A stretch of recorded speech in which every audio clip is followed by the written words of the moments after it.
Hey guys, welcome back to the channel business management unit 4। हम इस video में continue करेंगे। इससे पहले वाले पार्ट में हमने जाना कंट्रोलिंग का कॉन्सेप्ट, उसके कुछ फीचर्स, साथ में हमने बात करी थी कंट्रोलिंग के स्कोप के बारे में, या फिर कह सकते हैं किन किन एरियाज में कंट्रोलिंग जो कॉन्सेप्ट है उसका यूज होता है। तो ये तो बात रही इससे पहले वाले पार्ट की। उम्मीद करता हूँ वो पार्ट आपने देखा होगा। अगर आपने वो पार्ट नहीं देखा या फिर कोई भी टॉपिक, कोई भी वीडियो आपकी मिस हो गई है, तो प्लेलिस्ट बनी हुई है बिजनेस मैनेजमेंट की, वहां से जाके आप उनको देख सकते हैं। अब बात करते हैं इस वीडियो में हम क्या कवर करने वाले हैं। तो इस वीडियो में जो हमारे टॉपिक रहने वाले हैं वो है हमारा सबसे पहला टॉपिक इंपॉर्टेंस ऑफ कंट्रोलिंग, क्या क्या इंपॉर्टेंस होती है कंट्रोलिंग की। और सेकंड टॉपिक हमारा इसी वीडियो में रहेगा requirements of good control system. अगर हमें एक अच्छा कंट्रोल सिस्टम चाहिए अपनी ऑर्गेनाइजेशन के अंदर या फिर मैनेजमेंट के अंदर, तो किस किस चीज की रिक्वायरमेंट वहां पर होती है, इसके बारे में भी हम आगे बात कर रहे होंगे। तो आप जल्दी से पेन और कॉपी लेके बैठ जाओ, खुद के नोट्स बनाना शुरू कर दो, पढ़ना और समझना शुरू करते हैं इस वीडियो का सबसे पहला टॉपिक, जिसका नाम है इंपॉर्टेंस ऑफ कंट्रोलिंग। तो कंट्रोलिंग के बारे में हम ऑलरेडी बात कर चुके हैं। कंट्रोलिंग बेसिकली एक ऐसा प्रोसेस है जिसमें हम जो भी एक्टिविटीज एक बिजनेस के अंदर कर रहे हैं उन पर नजर रखते हैं। ठीक है, हम देखते हैं कि जैसा हमने सब चीजें प्लान करी थी वैसे ही वो सब चीजें चल रही है या फिर नहीं चल रही। अगर सब कुछ अच्छा चल रहा है तो अच्छी बात है, अगर कोई भी चीज वहां पर खराब चल रही है, हमारे प्लान्स के अकॉर्डिंग नहीं चल रही, तो हम उसको वहीं पर सही करते हैं। ठीक है, तो वो कंट्रोलिंग प्रोसेस होता है। अब हम यहाँ पर जानेंगे कि कंट्रोलिंग की क्या क्या इंपॉर्टेंस रहती है एक बिजनेस के अंदर। सबसे पहला जो पॉइंट है वो है अचीविंग ऑर्गेनाइजेशनल ऑब्जेक्टिव्स।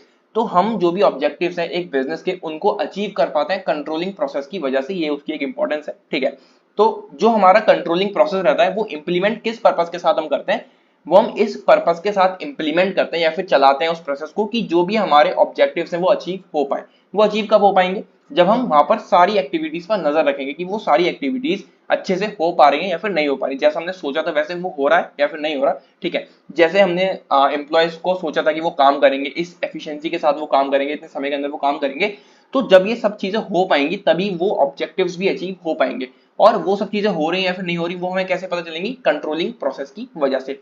इसी वजह से कंट्रोलिंग हेल्प करता है ऑर्गेनाइजेशन के ऑब्जेक्टिव्स को अचीव करने में। ठीक है, थोड़ा इसको पढ़ लेते हैं। Controlling is implemented with the purpose of taking care of the organisational objectives. जो हमारा कंट्रोलिंग प्रोसेस रहता है उसको इंप्लीमेंट ही हम इस पर्पस के साथ करते हैं कि जो हमारे ऑब्जेक्टिव्स हैं उनकी हम केयर कर सकें, वो जैसे हमने सोचा था वैसे चल रहे हैं या फिर नहीं चल रहे, उसके बारे में हम सोच सकें, देख सकें। Controlling detects any kind of deviation and accordingly corrective actions are implemented. जो हमारा कंट्रोलिंग प्रोसेस होता है वो देखता है कि कोई भी किसी भी तरह की परेशानी तो उस पूरे प्रोसेस में नहीं आ रही, जो भी एक्टिविटीज चल रही है, जो भी काम चल रहा है, किसी भी तरह की डेविएशन, किसी भी तरह की प्रॉब्लम तो वहां पर नहीं आ रही। अगर कुछ भी ऐसा वहां पर आता है तो हाथों हाथ उस चीज को वहां पर ठीक कर दिया जाता है। राइट, तो वहां पर हमारे जो ऑर्गेनाइजेशनल ऑब्जेक्टिव्स हैं अचीव करने में हेल्प करता है कंट्रोलिंग प्रोसेस। नंबर 2 पॉइंट है helps in decision making. Decision making यानी कि जो भी हम प्लान्स बना रहे हैं उन प्लान्स को बनाने में भी कंट्रोलिंग प्रोसेस हमारा हेल्प करता है। कैसे हेल्प करता है, controlling helps the managers in determining the gap between thinking and actual implementation. Controlling जो है मैनेजर्स की हेल्प करता है कि एक गैप होता है, ठीक है, जो आपने सोचा है, ठीक है, कि ये सब चीजें होंगी, और एक चीज होती है जो आप एक्चुअल में इंप्लीमेंट करते हो। एक सोचना होता है और एक काम को करना होता है। It leads to better decision making and improve the overall performance of the organisation. जब मैनेजर्स को एक क्लैरिटी मिल जाती है कि जो वो सोच रहे हैं और जो उनकी एक्चुअल इंप्लीमेंटेशन है उसके बीच का जो गैप उन्हें पता चलता है कि उन्होंने पिछली बार भी ऐसा कुछ सोचा होगा, ऐसा कुछ उन्होंने इंप्लीमेंट किया होगा, उसके रिजल्ट कुछ और रहे होंगे, हो सकता है नेगेटिव रहे हो सकता है पॉजिटिव रहे हो, तो एक क्लैरिटी उनके माइंड में आ जाती है, जिसकी वजह से जो उनकी डिसीजन मेकिंग है वो और ज्यादा बेटर हो जाती है। ठीक है, और जो उनकी ओवरऑल परफॉर्मेंस है वो भी काफी ज्यादा इंप्रूव हो जाती है उस ऑर्गेनाइजेशन के अंदर। तो कंट्रोलिंग ने यहाँ पर भी हेल्प करी किस चीज में, डिसीजन मेकिंग। राइट, नंबर 3 हमारा पॉइंट है या फिर कह सकते हैं इंपॉर्टेंस है मोटिवेट्स एम्प्लॉयज। इससे एम्प्लॉयज भी काफी ज्यादा मोटिवेट होते हैं। कैसे, वो हम यहाँ पर थोड़ा पढ़ के समझते हैं। In an organisation employees are also aware that their performance is just using some set of standards and accordingly rewarding the deserving employees in the form of bonus, increment और प्रमोशन।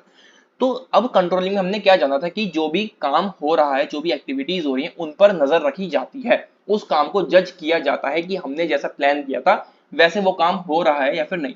तो एम्प्लॉयज जो भी वहां पर मेहनत कर रहे हैं, जो भी वो काम कर रहे हैं, जो भी एक्टिविटीज कर रहे हैं, उस काम को देखा जाता है। ठीक है, बहुत अच्छे से उसको बहुत थॉरली चेक किया जाता है, उनके काम को, जो एक्टिविटीज उनको मिली है, जो टास्क उनको मिले हैं, उनको देखा जाता है, उनको जज किया जाता है। अगर वो काम अपना अच्छे से कर रहे होते हैं या फिर जो भी उनको टास्क दिए गए थे वो उन्होंने अच्छे से कर लिए, जो भी काम उनको दिया था वो उन्होंने अच्छे से कर लिया, तो उसके बाद उनके हार्डवर्क को देखते हुए, उनकी मेहनत को देखते हुए उनको कुछ इंसेंटिव्स दिए जाते हैं। वो कोई बोनस हो सकता है, वो कोई इंक्रीमेंट हो सकता है, कोई प्रमोशन वगैरह उनका हो सकता है।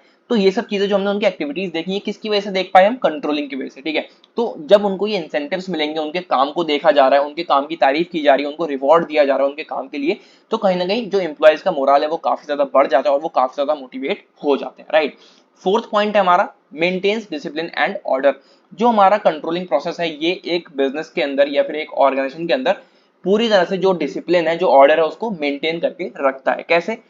अभी हम इतने समय से यही जान रहे हैं कि कंट्रोलिंग से हम ओवरऑल जो भी चीजें एक बिजनेस के अंदर चलती हैं उनको ट्रैक कर पाते हैं, ठीक है, उन सब चीजों को देख पाते हैं, नजर रख पाते हैं।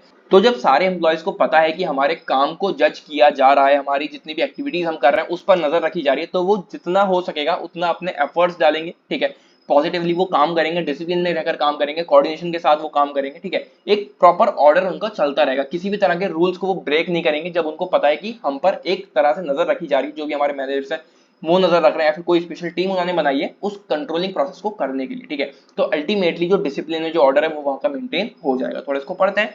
Controlling brings about order and discipline in the regular operations of the organization. Employees are also bound by the rules which reduce unprofessional behavior in the organization. तो एक तरह से हम कह सकते हैं कि उन एम्प्लॉयज पर एक छोटा सा प्रेशर होता है कि उनको बिल्कुल भी रूल्स ब्रेक नहीं करने, उनको बिल्कुल भी आराम नहीं करना, जब उनको काम करना है तो उनको काम ही करना है, ठीक। तो ये चीज वहां पर कहीं ना कहीं रिड्यूस हो जाती है, जो उनका अनप्रोफेशनल बिहेवियर होता है उस ऑर्गेनाइजेशन के अंदर रिड्यूस हो जाता है उस कंट्रोलिंग प्रोसेस की वजह से, क्योंकि उनको पता है हम पर नजर रखी जा रही है, तो वो किसी भी तरह की ऐसी हरकत नहीं करेंगे कि उनको वहां पर पनिशमेंट मिले, right.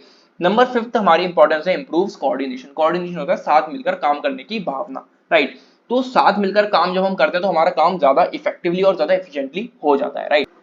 Controlling provides a common direction to all the activities of the organisation. जो कंट्रोलिंग है वो एक तरह से एक कॉमन डायरेक्शन प्रोवाइड कर देता है जितनी भी एक्टिविटीज एक बिजनेस के अंदर हो रही है, क्योंकि जो ऑब्जेक्टिव है वो सभी का सेम रहने वाला है। एक बिजनेस के जो ऑब्जेक्टिव्स हैं वो सेम ही तो होंगे, जितने भी इंप्लॉयज वहां पर काम कर रहे हैं, जितनी भी एक्टिविटीज हो रही है, उन सभी के पीछे एक ही मकसद होगा जो बिजनेस का मकसद है, ठीक है। तो कंट्रोलिंग ही वो कॉमन डायरेक्शन प्रोवाइड करता है उन सारे इंप्लॉयज को, उन सारी एक्टिविटीज को जितनी भी ऑर्गेनाइजेशन के अंदर हो रही है, and also aligns employee action with the organizational goals, thus ensuring optimum performance। तो कंट्रोलिंग की वजह से ही एक ऑप्टिमम परफॉर्मेंस बिजनेस को मिलती है।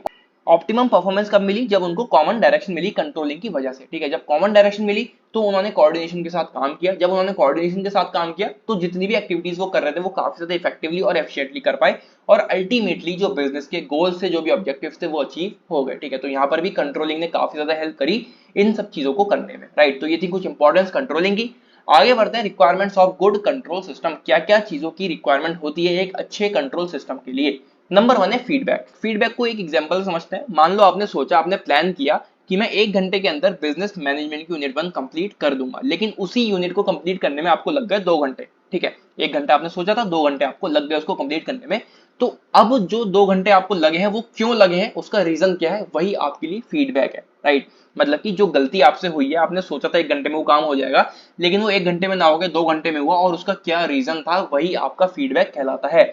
उसी तरह से यहाँ पर थोड़ा इसको पढ़ते हैं और समझते हैं। Feedback is the backbone of all control system. जो फीडबैक है वो एक तरह से बैकबोन है पूरे कंट्रोल सिस्टम की, क्योंकि जब आपको यही नहीं पता होगा कि आपने गलती क्या करी है तो आप उसको सुधारोगे कैसे, ठीक है। जब आपको पता होगा कि मेरी गलती क्या थी, कहां पर गलती हुई है, तभी तो आप उसको करेक्ट कर पाओगे, right. This feedback is nothing but the information that managers use to correct their organisations actual performance.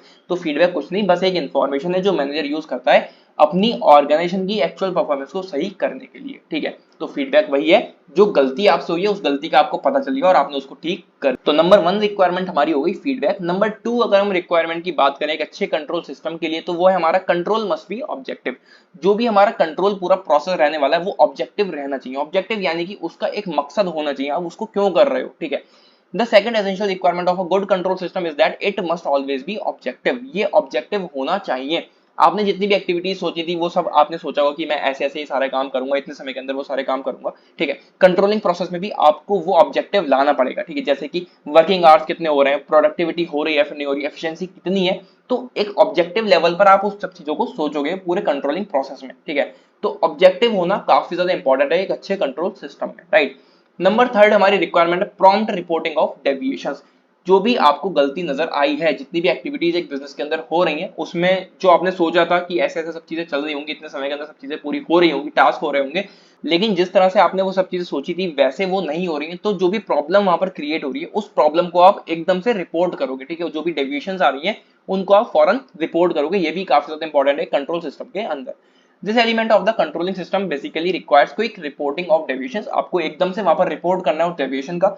If some work is not going according to plans, अगर कोई ऐसी चीज है जो आपने सोची थी वैसी वो नहीं चल रही है, कुछ अलग ही उसमें चल रहा है, relevant managers must take notice of this immediately, जो वहां पर मैनेजर होगा वहां पर उसको देख रहा होगा वो एकदम से उसका नोटिस लेगा, ठीक है। This is because any delay in reporting problems and taking corrective measures can lead to financial losses for a business. अगर आपने उसको ठीक नहीं किया तो उसमें फाइनेंशियल लॉसेस भी आपके बिजनेस को हो सकते हैं, ठीक है। तो जल्द से जल्द आपको जो भी ऐसा लग रहा है कि उस एक्टिविटी में ऐसा मैंने नहीं सोचा था कि लेकिन ऐसा हो रहा है, तो उसको आप ठीक करोगे, वरना फाइनेंशियल लॉसेस भी आपके बिजनेस में हो सकते हैं, राइट। नंबर 4 था control should be forward looking. Forward looking यानी कि आपको थोड़ा फ्यूचर को सोचते हुए भी चलना है। वैसे तो फ्यूचर में ऐसी कोई भी अनसर्टेनिटी हो सकती है, कुछ भी प्रॉब्लम आ सकती है, किसी भी तरह का डिफेक्ट हो सकता है, लेकिन आपको एक अंदाजा लगाते हुए चलना है कि अगर ऐसा कुछ हो गया तो उस सिचुएशन में मैं क्या करूंगा, ठीक है। मतलब थोड़ा एक आइडिया लेके चलो कि ऐसा कुछ भी वहां पर हो सकता है, ऐसा गलत वहां पर हो गया तो मैं उस सिचुएशन में कैसे उसको सही करूंगा, ठीक है। फॉरवर्ड लुकिंग आपका कंट्रोल सिस्टम होना चाहिए। थोड़ा इसको पढ़ते हैं। Control systems can often suffer from the defect or delay in reporting of deviations and taking of corrective measures। कभी कभी ऐसा होता है कि जो आपने वहां पे गलती हुई है, जो भी एक्टिविटीज में गलती हो रही है, आपने नहीं सोचा था कि ऐसा कुछ होगा, हो गया वैसा, ठीक है। कुछ उसमें डिफेक्ट आ गया, कुछ डिले हो गई, जो भी आप रिपोर्ट कर रहे थे उस डेविएशन को लेकर आप रिपोर्ट करने में देर हो गई, उसको सही करने में आपको देरी हो गई। Hence managers must ensure that their control system are forward looking. तो मैनेजर्स इस बात को इंश्योर करेंगे कि जो उनका कंट्रोल सिस्टम है वो फॉरवर्ड लुकिंग होना चाहिए, जिससे कि आपको पहले से ही लग जाए, मतलब वो सारी एक्टिविटीज होने से पहले आपको पता हो कि ऐसा कुछ भी वहां पर हो सकता है, कुछ डिफेक्ट आ जाए, कुछ डिले आ जाए, तो आपको पहले से तैयार रहना है उस चीज को लेकर, ठीक है। This will help in predicting deviations in advance as well as giving adequate time for course correction. तो जब आपको पहले से ही पता है कि जब मैं 1 घंटे वहां पर पढ़ने बैठूंगा, ठीक है, बिजनेस मैनेजमेंट यूनिट 1 में करने बैठूंगा, तो वहां पर हो सकता है कोई मेरा दोस्त आ जाए मुझसे मिलने, ठीक है, किसी की कॉल आ जाए, तो आप पहले से जब सोचते हुए चलोगे तो आप उस चीज के लिए तैयार रहोगे, ठीक है। आप अपना फोन स्विच ऑफ कर दोगे, ठीक, मैं पढ़ूंगा आराम से, मुझे कुछ नहीं करना, मुझे फोन नहीं उठाना। आप अपने घर में जो भी आपके पेरेंट्स हो गए, आप उनसे कह दो कि मेरा कोई भी फ्रेंड है तो उससे मना करते हैं। तो आपको पहले से वो सोचना है कि कैसे आप उस सिचुएशन को डील करोगे जो फ्यूचर में आपके साथ हो सकती है, राइट। जब आपको उन आने वाली प्रॉब्लम्स के बारे में पहले से ही पता होगा तो आप उनको इजीली डील कर पाओगे और इजीली वहां से बाहर भी निकल जाओगे, राइट। तो ये थी कुछ रिक्वायरमेंट्स अच्छे कंट्रोल सिस्टम की। मैंने बहुत ज्यादा पॉइंट इसके डिस्कस नहीं करे क्योंकि बहुत ज्यादा इंपॉर्टेंट टॉपिक नहीं है। बस कंट्रोलिंग के डेफिनेशन के साथ, उसके इंपॉर्टेंस के साथ, फीचर्स के साथ कभी कभी ऐसा पूछ लिया जाता है कि क्या क्या रिक्वायरमेंट्स हो सकती हैं एक अच्छे कंट्रोल सिस्टम की, ठीक है। तो थोड़ा इसको ध्यान में रखें। और हमने यहाँ पर जान लिए कुछ इंपॉर्टेंस कंट्रोलिंग की, काफी ज्यादा इंपॉर्टेंट टॉपिक है, ठीक है। एक अच्छा क्वेश्चन बन सकता है 10 to 12 मार्क्स में, क्वेश्चन आपसे पूछा जा सकता है कि कंट्रोलिंग क्या होती है, उसके फीचर्स क्या हो सकते हैं, उसके इंपॉर्टेंस क्या होती है, सारी चीजें एक ही बार में एक क्वेश्चन में बन सकती हैं। अदरवाइज अलग अलग भी ये 5 नंबर 3 नंबर में क्वेश्चन पूछे जाते हैं, ठीक है। तो इस वीडियो में बस इतना ही। इस तरह से आगे के टॉपिक्स हम आने वाली वीडियोस में कवर करेंगे। और कुछ लोगों की मेरे पास कमेंट्स भी आएंगी जो उनका एग्जाम है बिजनेस मैनेजमेंट का वो OMR शीट पर होगा, तो कोई प्रॉब्लम वाली बात नहीं है। जो भी टॉपिक्स आपको समझाए गए हैं उसी टॉपिक से क्वेश्चंस आपको देखने को मिलेंगे OMR शीट पर। तो जो भी टॉपिक्स आपको बताए गए हैं, समझाए गए हैं, उनको आप अच्छे से समझो, वीडियोस देखो, और जो नोट्स आपको प्रोवाइड किए गए हैं टेलीग्राम चैनल पर उसको आप अच्छे से पढ़ो। अगर टेलीग्राम चैनल आपने ज्वाइन नहीं करा है तो डिस्क्रिप्शन में लिंक है, वहां से जाकर आप उसको ज्वाइन कर सकते हो। अदरवाइज कुछ OMR क्वेश्चंस की वीडियोस मैं भी आपको प्रोवाइड कर दूंगा, जिससे कि आपको एक आइडिया लग जाए कि किस तरह से क्वेश्चंस आपसे पूछे जा सकते हैं आपके एग्जाम में, ठीक है। इसी तरह से आगे के टॉपिक्स हम आने वाली वीडियोस में कवर करेंगे। आने वाली वीडियोस के लिए चैनल को सब्सक्राइब करें। मिलते हैं अगली वीडियो में। Till then take care and bye bye.